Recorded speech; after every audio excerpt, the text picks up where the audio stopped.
Harry Potter और आग का प्याला, अध्याय 6, आवागमन कुंजी। हैरी को ऐसा लगा जैसे वो रॉन के कमरे में अभी बिस्तर पर लेटा ही था कि मिसेस वीजली ने उसे झकझोर कर जगा दिया। जाने का समय हो गया है हैरी बेटा, उन्होंने फुसफुसाकर कहा और रॉन को जगाने चल दी। हैरी ने चश्मे को टटोल कर पहना और उठकर बैठ गया। बाहर अभी अंधेरा था। मम्मी के जगाने पर रॉन अस्पष्ट स्वर में कुछ बड़बड़ाया। फ्रेड ने अलसाई आवाज में पूछा, क्या जाने का समय हो गया है? उन्होंने खामोशी से कपड़े पहने। नींद के कारण उनका बात करने का मन नहीं था। वो चारों जम्हाई और अंगड़ाई लेते हुए सीढ़ियां उतरकर किचन की तरफ चल दिए। मिसेस वीजली स्टोव पर रखे एक बड़े बर्तन के अंदर बन रही चीज को हिला रही थी। दूसरी ओर मिस्टर वीजली टेबल के पास बैठकर चर्म पत्र के बड़े टिकटों की जांच पड़ताल कर रहे थे। जब लड़के अंदर घुसे तो उन्होंने सिर उठाकर देखा और अपनी बाहें फैला दी ताकि लड़के उनके कपड़ों को अच्छी तरह देख लें। मिस्टर वीजली गोल्फ वाला जंपर और बहुत पुरानी जीन्स पहने थे जो उनके हिसाब से थोड़ी ज़्यादा बड़ी थी, लेकिन चमड़े की मोटी बेल्ट से कसकर बंधी हुई थी। तुम्हें क्या लगता है, हमें आम आदमी की तरह दिखना है? क्या मैं मगलू जैसा दिख रहा हूँ हैरी? उन्होंने चिंता से पूछा। हाँ, बहुत बढ़िया, हैरी ने मुस्कुराते हुए कहा। विल, चार्ली और पर्सी कहाँ है? जॉर्ज ने कहा, जो अपनी जम्हाई नहीं रोक पाया था। वो लोग अंतर्ध्यान होकर पहुंचेंगे। मिसेस वीजली बोली। वो बड़े बर्तन को टेबल पर लेकर आई और कटोरों में दलिया डालने लगी, इसलिए वो थोड़ी देर और सो सकते हैं। हैरी जानता था अंतर्ध्यान होना मुश्किल काम था। इसका मतलब था एक जगह से गायब होकर लगभग उसी समय दूसरी जगह पर प्रकट होना। वो अब तक सो रहे हैं, हम भी अंतर्ध्यान क्यों नहीं हो सकते? फ्रेड ने शिकायती आवाज में कहा और कटोरे का दलिया अपनी तरफ खींच लिया। क्योंकि अभी तुम्हारी उम्र नहीं हुई है, तुमने इसकी परीक्षा पास नहीं की है। और ये लड़कियां कहाँ रह गईं? मिसेस वीजली ने झटके में जवाब दिया। वे तेजी से किचन से बाहर निकली। सभी ने उनके सीढ़ियां चढ़ने की आवाज सुनी। हैरी ने पूछा, अंतर्ध्यान होने के लिए भी परीक्षा पास करनी पड़ती है? ओह हाँ, जादुई यातायात विभाग ने कुछ समय पहले 2 लोगों पर लाइसेंस के बिना अंतर्ध्यान होने के लिए जुर्माना किया है। अंतर्ध्यान होना आसान नहीं है। अगर सही तरीके से न किया जाए तो बहुत सी मुश्किलें पैदा हो जाती हैं। जिन 2 लोगों के बारे में मैंने अभी बताया, वो अंतर्ध्यान होने की कोशिश में विभक्त हो गए थे।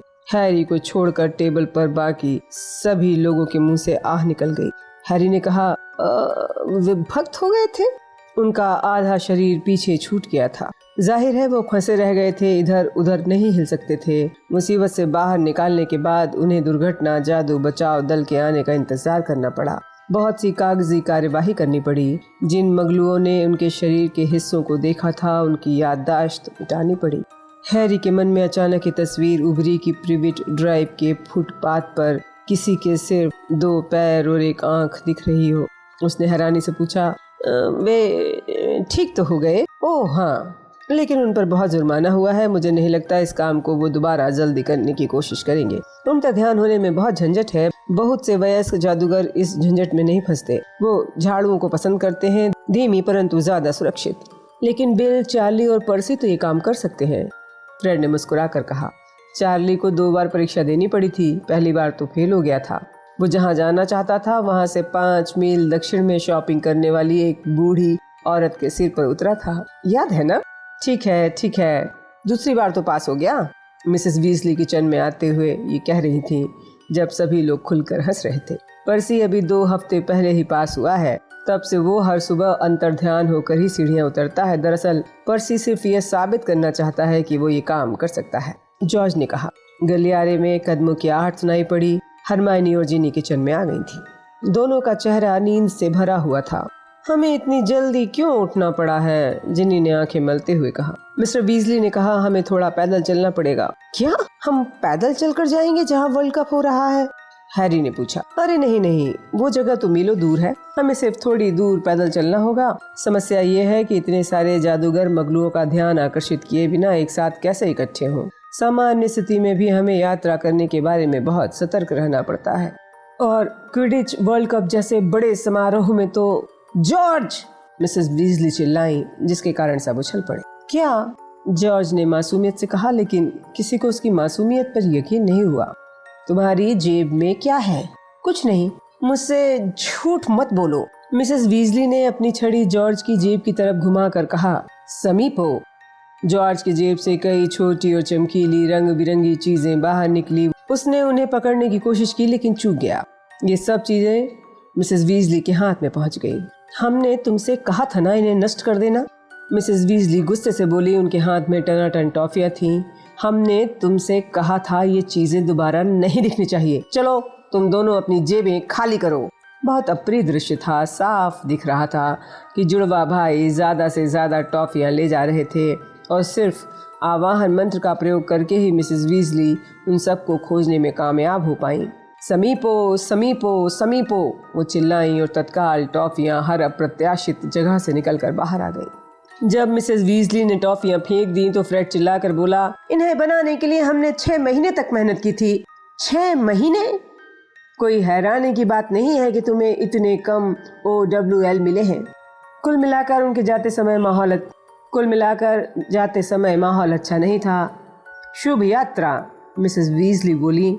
फिर उन्होंने दूर जाते हुए जुड़वा भाइयों से कहा, तुम लोग कायदे से रहना। लेकिन दोनों भाई न तो पलटे न कोई जवाब दिया। बाहर ठंड थी और चांद आसमान में नजर आ रहा था। हैरी सोच रहा था क्विडिच वर्ल्ड कप देखने के लिए इस समय हजारों जादूगर तेजी से जा रहे होंगे। उसने पूछा, मगलुओं को दिखे बिना वो सब लोग वहां कैसे पहुंचेंगे? ये एक बहुत बड़ी संगठनात्मक समस्या है। मिस्टर वीजली गहरी सांस भरते हुए बोले। दिक्कत यह है कि लगभग 1 लाख जादूगर वर्ल्ड कप देखने आते हैं। हमारे पास इतना बड़ा जादुई स्थान नहीं है। हमारे पास ऐसे स्थान तो हैं जहां मगलू नहीं घुस सकते, लेकिन छूमंतर गली या प्लेटफॉर्म नंबर 9:45 में 1 लाख जादूगर के इकट्ठे होने की कल्पना नहीं हो सकती। इसके लिए हमें एक वीरान जंगल खोजना पड़ा था और बहुत सारे मगलू प्रतिरोधी उपाय करने पड़े। पूरा मंत्रालय महीनों से इसी काम में लगा है। जाहिर है सबसे पहले तो हमें दर्शकों के आने का इंतजाम करना था, इसलिए तय किया गया कि सस्ते टिकट वालों को 2 हफ्ते पहले आना पड़ेगा। ये चेतावनी दी गई थी कि मगलुओं की गाड़ियों का उपयोग कम जादूगर करें, वरना उनकी बसों और ट्रेनों में भीड़ हो जाएगी। हमें ये नहीं भूलना चाहिए कि दुनिया भर से जादूगर आ रहे हैं। जाहिर है बहुत से जादूगर अंतर्ध्यान हो सकते हैं। फिर उनके प्रकट होने के लिए हमें सुरक्षित जगहें बनानी पड़ी जो मगलुओं से काफी दूर हो। मुझे लगता है प्रकटीकरण केंद्र जंगल में ही होगा। जो लोग अंतर्ध्यान होना नहीं चाहते या नहीं जानते, उनके लिए हमें आवागमन कुंजियों की व्यवस्था करनी पड़ी। ये आवागमन कुंजियां जादूगरों को पहले से तय समय पर एक जगह से दूसरी जगह ले जाती हैं। जरूरत पड़ने पे बहुत से लोग एक साथ जा सकते हैं। 200 आवागमन कुंजियां पूरे ब्रिटेन में अलग अलग महत्वपूर्ण स्थानों पर हैं। हमारे घर के सबसे पास वाली आवागमन कुंजी स्टोट्स हेड हिल के पास है, इसलिए हम वहां जा रहे हैं। मिस्टर वीजली ने आगे की तरफ इशारा किया, जहां ओट्री सेंट कैचपोल गांव से दूर एक बड़ी पहाड़ी दिख रही थी। हैरी ने उत्सुकता से पूछा, किस तरह की चीजें आवागमन कुंजियां होती हैं? मिस्टर वीजली ने कहा, कोई भी चीज।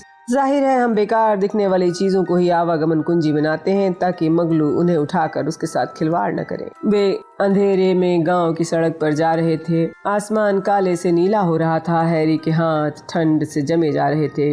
मिस्टर वीजली बार बार अपनी घड़ी देख रहे थे। स्टोट्स हेड हिल पर चढ़ते समय उनकी सांसें फूल रही थीं। बातचीत करने का दम नहीं बचा था। हैरी को हर सांस उसके सीने में चुभ रही थी। उसके पैर अकड़ने लगे थे। जब आखिरकार उसके पैर समतल जमीन पर आए तो उसे राहत मिली। ओह, हम समय पर आ गए हैं। हमारे पास अभी 10 मिनट का समय है। हरमाइनी भी आखिर पहाड़ी के शिखर पर आ गई। उसने अपना सीना पकड़ रखा था। अब हमें आवागमन कुंजी ढूंढना है। कोई बड़ी चीज नहीं होगी, चलो ढूंढो। वे लोग अलग अलग दिशाओं में आवागमन कुंजी खोजने लगे। 2 मिनट हुए थे कि तभी शांत हवा में एक आवाज गूंजी, यहाँ आ जाओ अर्थर। सैड्रिक तुम भी आ जाओ, मुझे आवागमन कुंजी मिल गई है। तारों भरे आसमान में पहाड़ी के दूसरे सिरे पर 2 लंबी आकृतियां दिख रही थीं। एमॉस, मिस्टर वीजली ने मुस्कुराकर चिल्लाने वाले आदमी की तरफ कहा। मिस्टर वीजली ने एक लाल चेहरे वाले जादूगर से हाथ मिलाया, जिसके एक हाथ में गंदा सा पुराना जूता था। ये एमॉस डिगोरी है, मिस्टर वीजली ने सबसे परिचय कराया। ये जादुई प्राणी नियंत्रण और नियमन विभाग में काम करते हैं। मुझे लगता है तुम इनके बेटे सेड्रिक को जानते होगे। सेड्रिक डिगोरी 17 साल का बहुत आकर्षक लड़का था और हॉगवर्ट्स के मेहनत कश हाउस की क्विडिच टीम का कप्तान और खोजी था। हाय, सेड्रिक ने उन सब की ओर देखते हुए कहा। सभी ने हाय कहा, लेकिन फ्रेड और जॉर्ज ने सिर्फ सिर हिलाया। सेड्रिक ने पिछले साल क्विडिच मैच में गरुड़ द्वार की टीम को हरा दिया था, इसलिए उन्होंने उसे अभी तक माफ नहीं किया था। सेड्रिक के डैडी ने पूछा, काफी दूर पैदल चलना पड़ा आर्थर? ज्यादा दूर नहीं, हम गांव के दूसरे सिरे पर ही रहते हैं। और तुम? हमें तो 1:45 उठना पड़ा है ना सेड्रिक? जब सेड्रिक अंतर्ध्यान होने की परीक्षा पास कर लेगा तो मुझे खुशी होगी। फिर भी मुझे कोई शिकायत नहीं है। एमॉस डिगोरी ने तीनों वीजली लड़कों हैरी, हरमाइनी और जिनी की तरफ मुस्कुरा कर देखा। आर्थर, ये तुम्हारे बच्चे हैं? ओह नहीं, सिर्फ लाल बाल वाले मेरे बच्चे हैं। मिस्टर वीजली ने अपने बच्चों की तरफ इशारा किया। ये हरमाइनी है, रॉन की दोस्त, और हैरी, रॉन का दूसरा दोस्त। हे भगवान, हैरी पॉटर? एमॉस डिगोरी की आंखें आश्चर्य से फैल गई। हाँ, हैरी बोला। हैरी इस बात का आदी हो चुका था। सेड्रिक ने तुम्हारे बारे में बताया तो था, उसने पिछले साल तुम्हारे खिलाफ हुए मैच के बारे में बताया था। मैंने उससे कह दिया था सेड्रिक तुम्हारे नाती पोतों को बताने के लिए कितना बढ़िया रहेगा कि तुमने हैरी पॉटर को हरा दिया था। हैरी को इस बात का जवाब नहीं सूझा, वो चुप रहा। फ्रेड और जॉर्ज की त्योरियां चढ़ गईं। सेड्रिक थोड़ा शर्मिंदा था। डैडी, हैरी अपनी झाड़ू से गिर गया था, मैंने आपको बताया था ना, उसके साथ दुर्घटना हो गई थी। हाँ, लेकिन तुम तो नहीं गिरे थे, है ना? एमॉस ने खुशी से अपने बेटे की पीठ थपथपाते हुए कहा। मेरा सेड्रिक बहुत ही विनम्र है, बड़ा ही सज्जन है। अब तो रवानगी का समय होने वाला है, मिस्टर वीजली ने कहा और अपनी घड़ी दोबारा बाहर निकाल ली।